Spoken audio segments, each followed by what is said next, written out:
bé muốn dây trống nó bé muốn thật kiểu xí á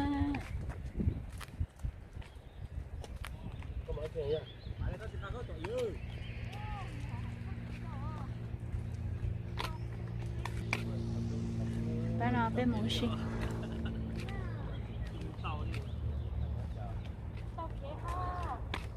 bé muốn thật kiểu xí à nó tên nó hay nhỏ ha để mất gì ta chị đã ta tổ đây đây tụi mình cho có này có sao sao là chị có chuyện gì sao sao á đây nó quậy rồi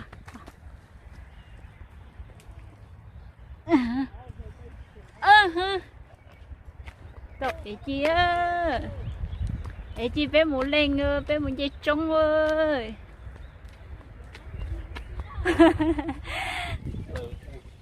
bé tôi bốn đợt tôi chị này khó sợ ha chị chẳng sợ xa cậu ấy thế ô chẳng ấy chị theo chẳng chơi trống thế mà sai xa ơi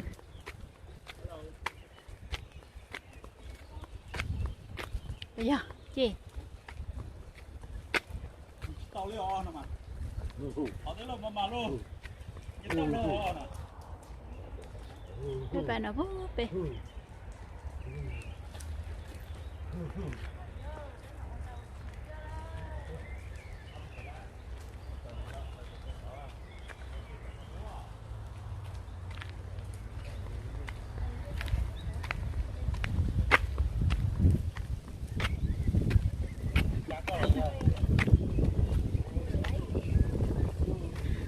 cho tuần gì à cho tuần gì chỉ số chỉ no đi ơ dạ lại cho số được phải số no này rồi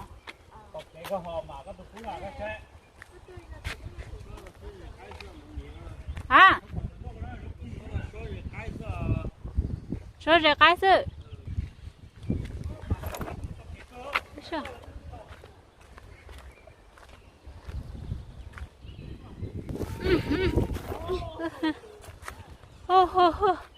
chị biết tôi rồi được hai số nó mà chị chia sao bây giờ chị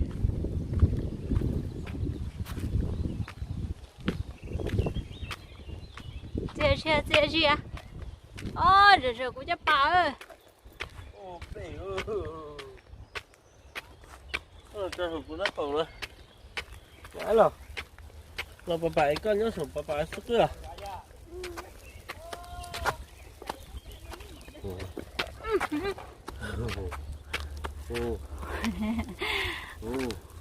nhẹ như tôi nhiều tuôn đừng cho tôi nó chỉ ra nó đâu đây là ít tôi thôi dạ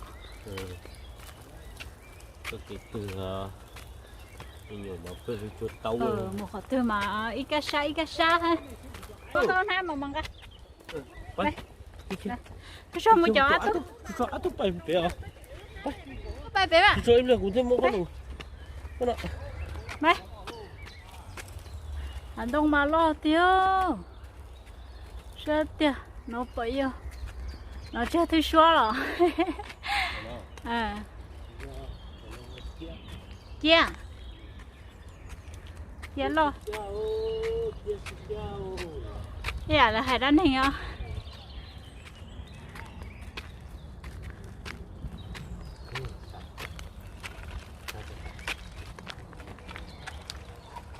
hải rau kia sao tên nó à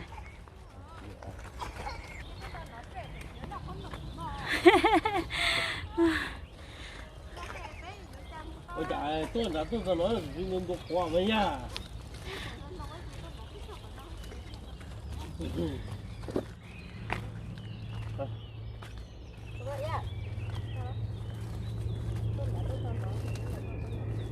đây nó không bây giờ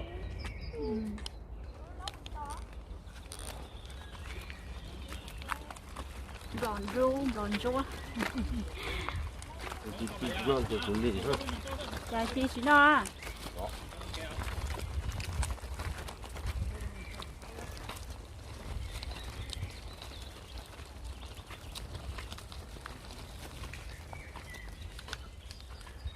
giờ chi hết thì tôi thấy người tôi thấy tí lớp chi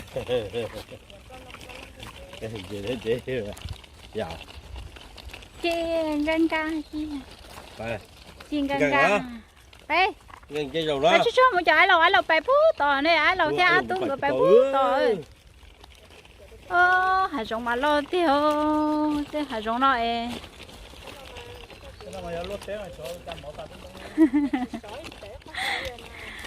nó chỉ tạm đón đông lên chỉ cho trong plei đó hậu hả? Lo đây, tại cho nên tôi khổ trong nó cái là gai chơi thôi chơi mà làm đua chạy anh chả.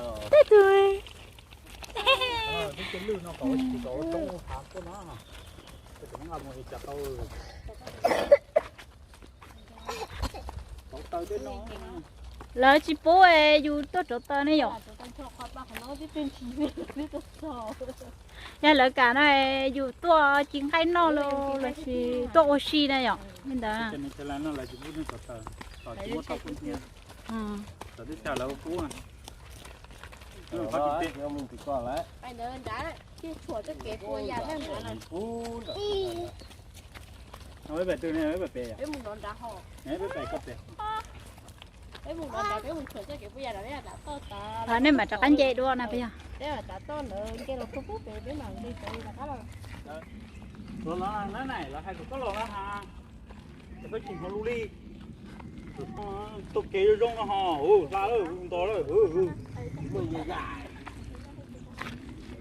Mười dài. Bé thay này hết một tao. rồi bé chẳng biết gì để chán à Chế to. tôi muốn tới con được xong đó nè Chế cái to. Để hai giống đó. Để hai giống đó mà thế li vậy.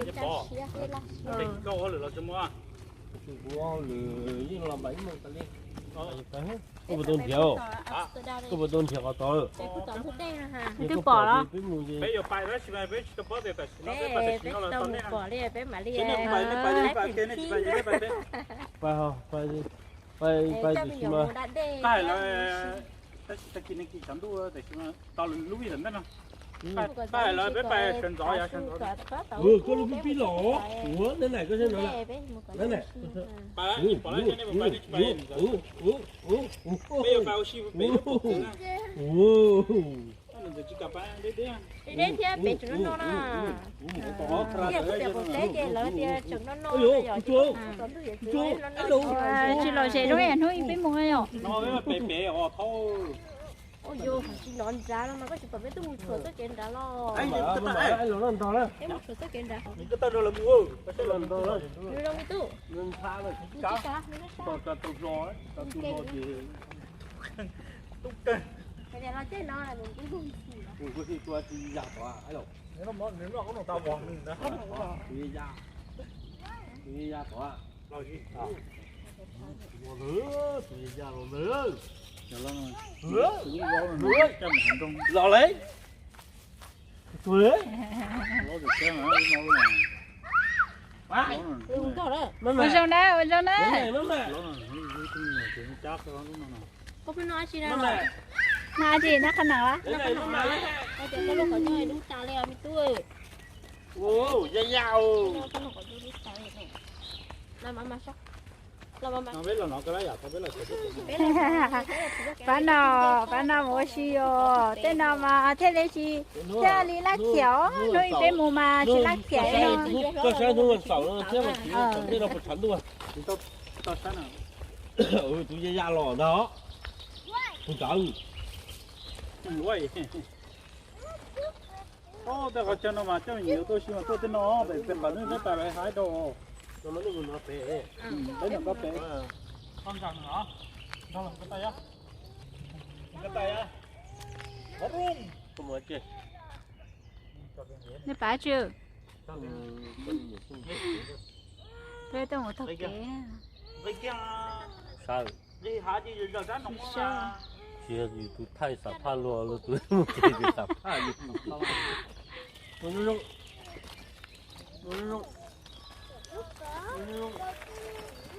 Cho mình nhớ tôi thật kế xí nữa. Chơi thương nè. tức là sợ san thảo. chỉ dầu à. Ok tao luôn phải luôn phải tôi thực kế nó tôi thật kiểu bao xa chỉ sao à rong xe xe hay không cho nó có mình tia nên tao mà hay chả nó chỉ chắc chắn đâu thì tôi cho là tôi mình chịu sự thực kế của to là nhau theo tôi một đời cái lạ thứ cho là tôi thực kế chắc chắn đâu mà mình cả chạy dù đó mình cả lấy thực kế trong cơ mình cả lấy thực kế trong pha thôi thì nó cho tụi nhựa chứ tụi nhựa chơi cho của tụi nhựa ra tụi cứ cái tụi mình oxy thực kế tụi nhựa tụi thực kế oxy nhở nó cái này có sao nó chỉ sao còn có một sát tôi thay cho số can nông con thay cho số nông có qua nó thì khó chịu nó mà bé mua té té nó có bé ở té nè cái gì nào đó tôi nên找下这个要都下呗是的都是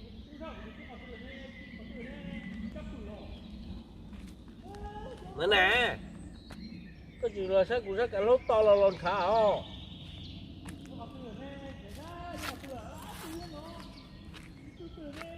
bà sẽ lại bài qua chị là qua pick up bù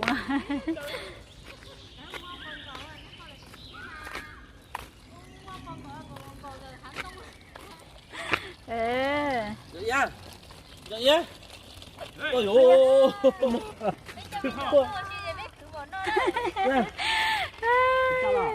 khởi tiết tiết đi nữa chẳng nghe sáu xí mình nhập đi bao đâu là cho mình nhập tua hả ga không đi bao đâu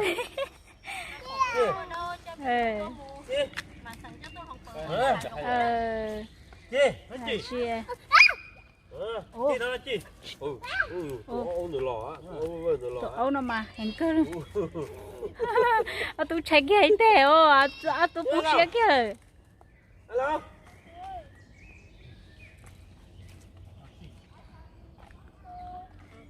cái gì hả gọi gì cái nó không nổi thế à ô sợ chênh nó sợ chênh nó sợ chênh đã lò thế cái này tao nó phải bao nó phải bao mà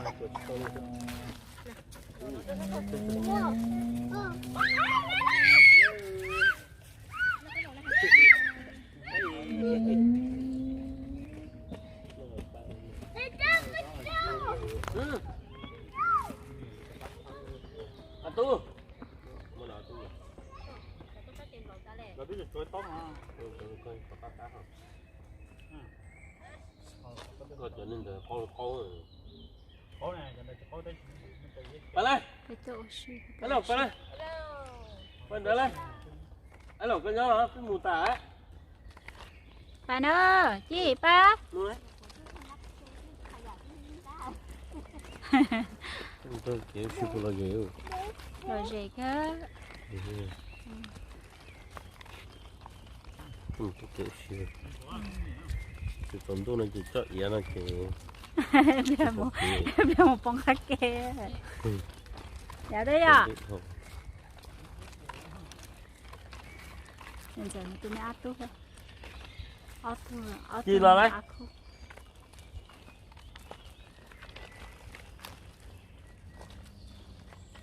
yeah to quá mà to mẹ à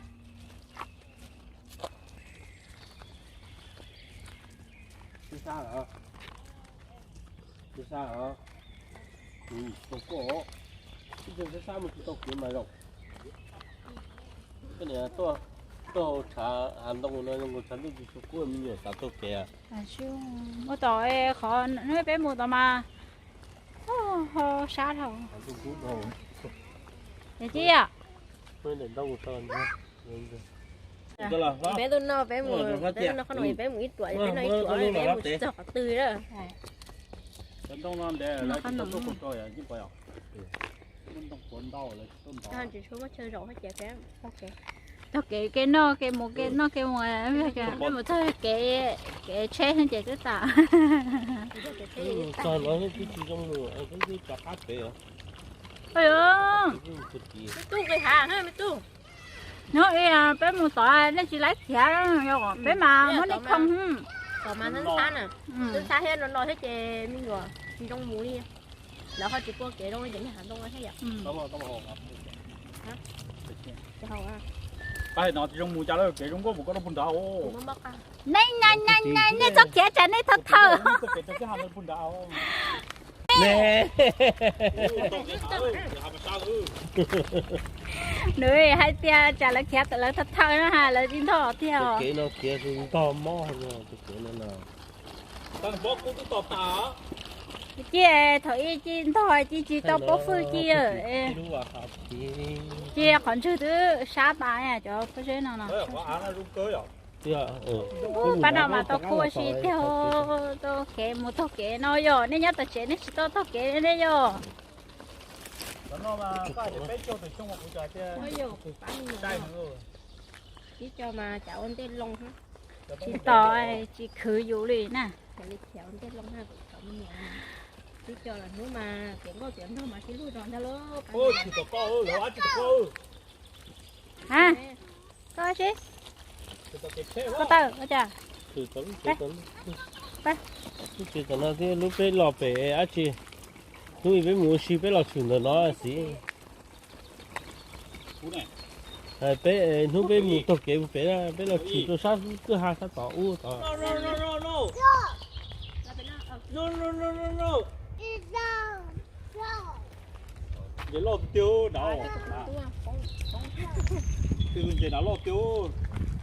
chị nhỏ thế nào bỏ luôn lò Tôi chết khá rồi. Đúng rồi, lúc con được có hổ là. bay tao bay không muốn chị nhỏ hậu thế nào bé tôi bị nhổn chị nhá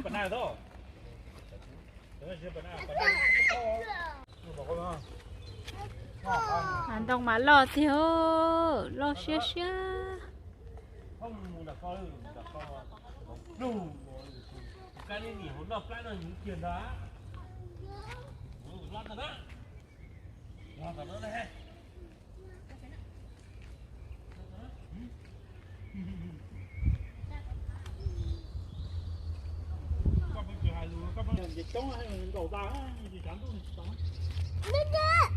Nhìn chiêu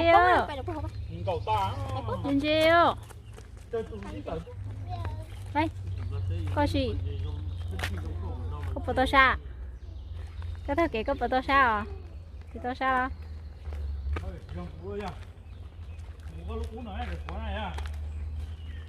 nên là bây giờ tôi kiểu gì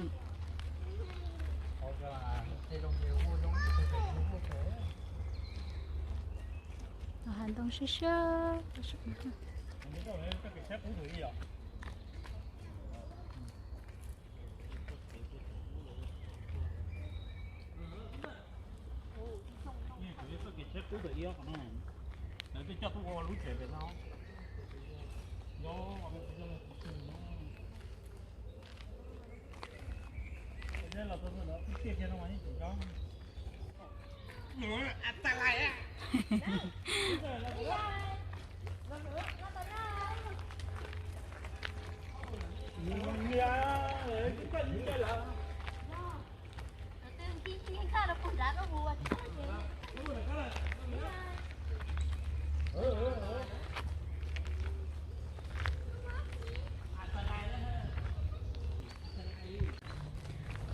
cái kia nó xong cơ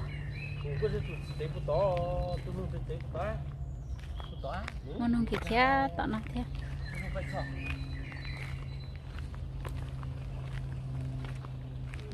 ôi cho bà nó tự nói xong cơ thế nào sự mà dần như thế sẽ mà dần như thế sẽ không kìa theo sống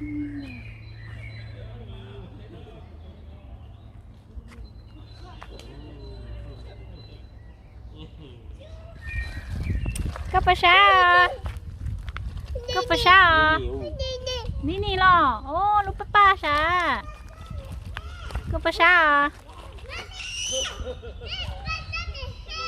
mà sao bé heo thế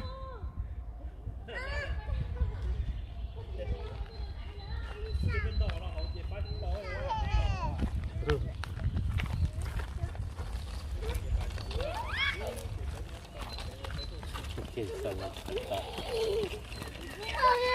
hello sao cái đôi mẹ tôi này nó sao cái đôi mẹ tôi này cái này nhỉ lon đó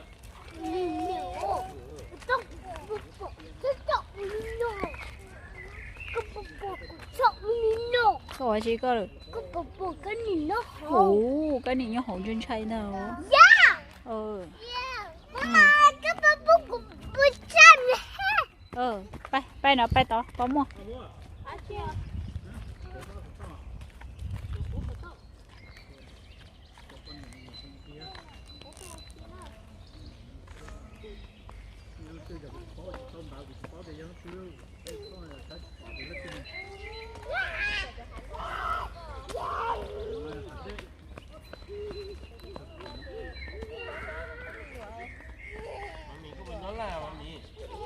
nó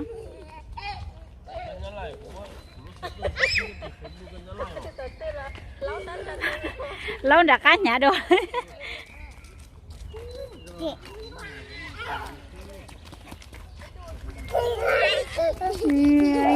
nghe lo tao nói này lo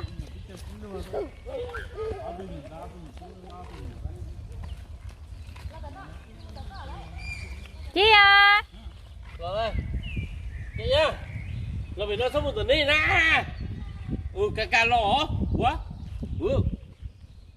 cà lò đó bên chị cứ sổ rồi chị phải lo tờ còn tờ kia nó tờ kia xe rồi tôi có tuần sai tiền xin nè bữa chăn có bắp của mẹ bây giờ nó sẽ phóng không biết em mà đây là cái xe bên phải rất tí coi mi khe siêu quá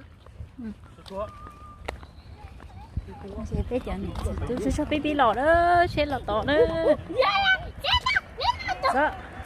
sao không có mặt lên pa rồi ăn luôn mình cá lúc đi bên một cái mốt của xe bảy đấy thôi bỏ chạy vào đây họ bà chỉ là đi bên mình cầm một chiếc xe của mốt của xe ôi thôi chị nhớ tí chú các xe nó họ đi nó ít thôi nông ít chú nó nhớ hồ ôi chạy đây tờ thế nó chạy đây là thật thật được kế nó đi bay cho bà bắp bay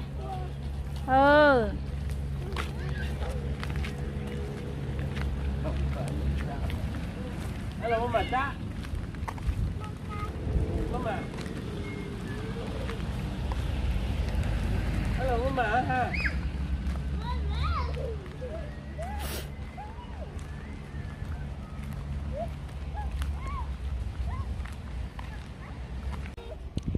mấy thằng trẻ lo nó đỡ bà đen rất xe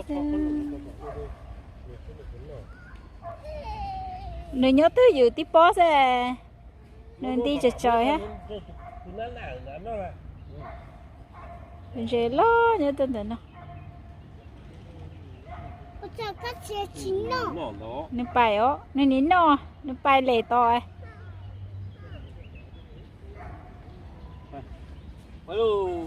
các xe nó chín nó nên chỉ xe cỡ nè chỉ lấy cỡ trên nên chín nó bay nè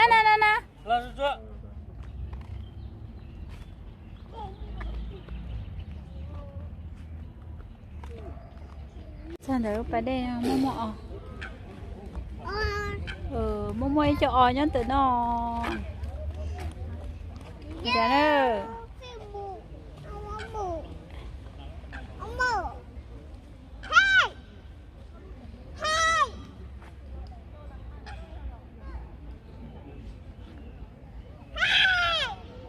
Đây này.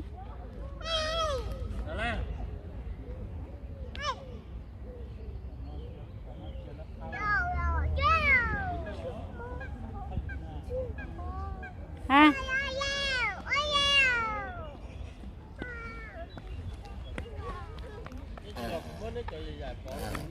Ôi dô nè. Ôi dô, lo tè đi.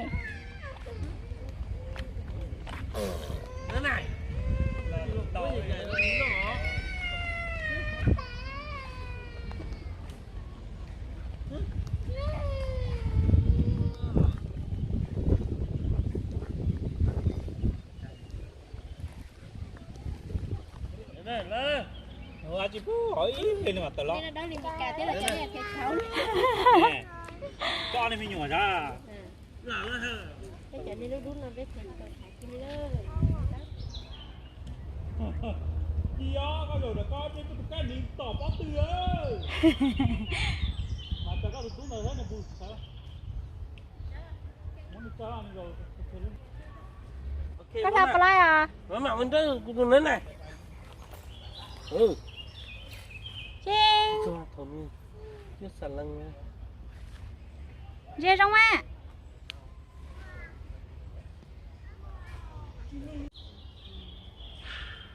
Để hấp ba là màu đúng không?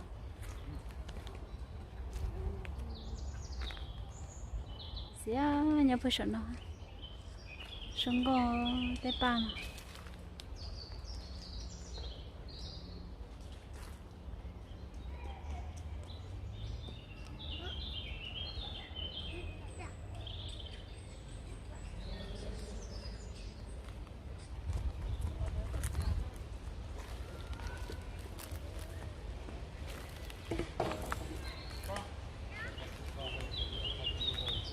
À,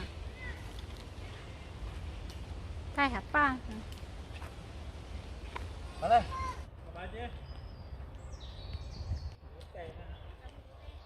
Cái này là. Cái này gấp rồi. Cái một sao, cái gì rồi? Cái chi sao đó? Cái chi sao đó? Này chừng. Quá. Một tớ từ xin ơi à. Bay, hai lô mà. Hai lô cho. Alo. Hai lô cho. Cái mù chè đó. Cái làm gì đi? Là tùng chị. Tùng nó cố thì mình. Mà chị bắt nó bé chứ có. Hả? Mình rất phụ tận nó bé là. Ủa chị bắt nó có. Nó cứ phít.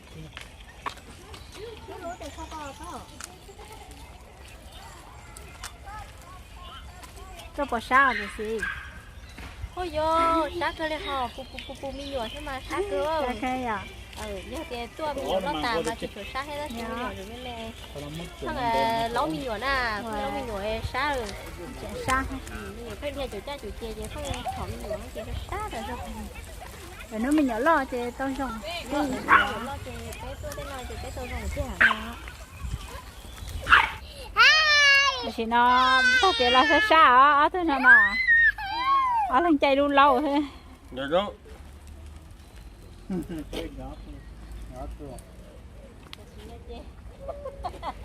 Ở lần rưỡi luôn lâu. Chạy lên nổ thế này. Được đó. Sao? Chạy lên nổ thế này cả này.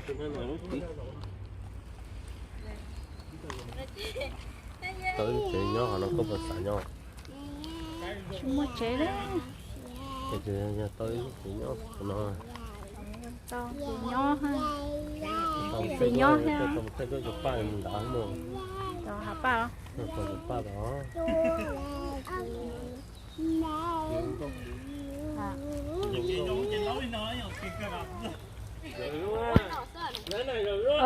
Chợ thế. Chủ cha chủ chè phải bố phải cái phải nào. Rồi luôn cùng được cơn luôn à. Anh là tua mẹ. Ừ. Chẳng nhỏ đi ôn chẳng chứ lúc mình nhỏ lâu bé bé ấy. Bé bé, có sáng con à? Ôi trong bóng à?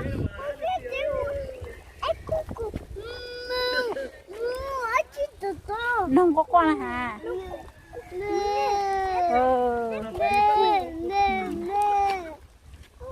bé từ sơ phơi cho tụi nó sơ phơi cha mẹ nhỏ ha thâu bé thế sao khờ bây giờ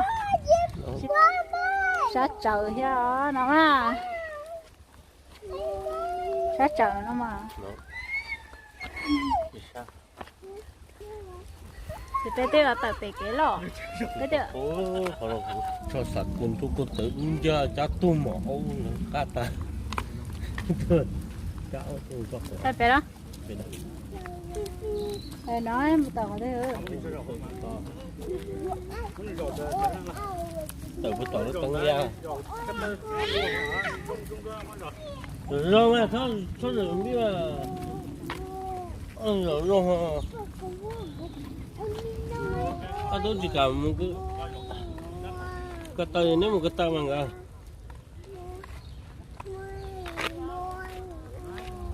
sao chị muốn cũng lâu thiệt mà lâu quá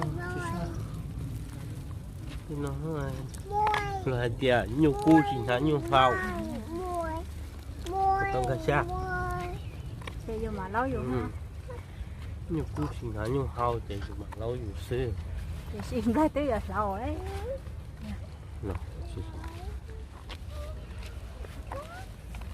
alo một cái tơ luôn đây alo alo ta đó alo ta thi luôn một cái tơ luôn tôi biết mà một cái tơ nó một luôn hả hả mua nó bị nát tu mua luôn mình cả lò luôn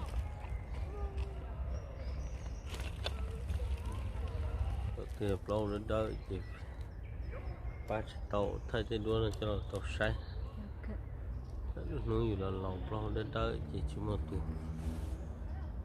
chỉ bao thì thôi lúa trong chả đây là một chè đó bé ơi xịt tàu thì đây là một chè đó cái từ này sờ phờ cả chè đây là một chè đó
bé một hạt tiền nó thì bé mà hơi giờ cho bé sửa được tóc sáng đó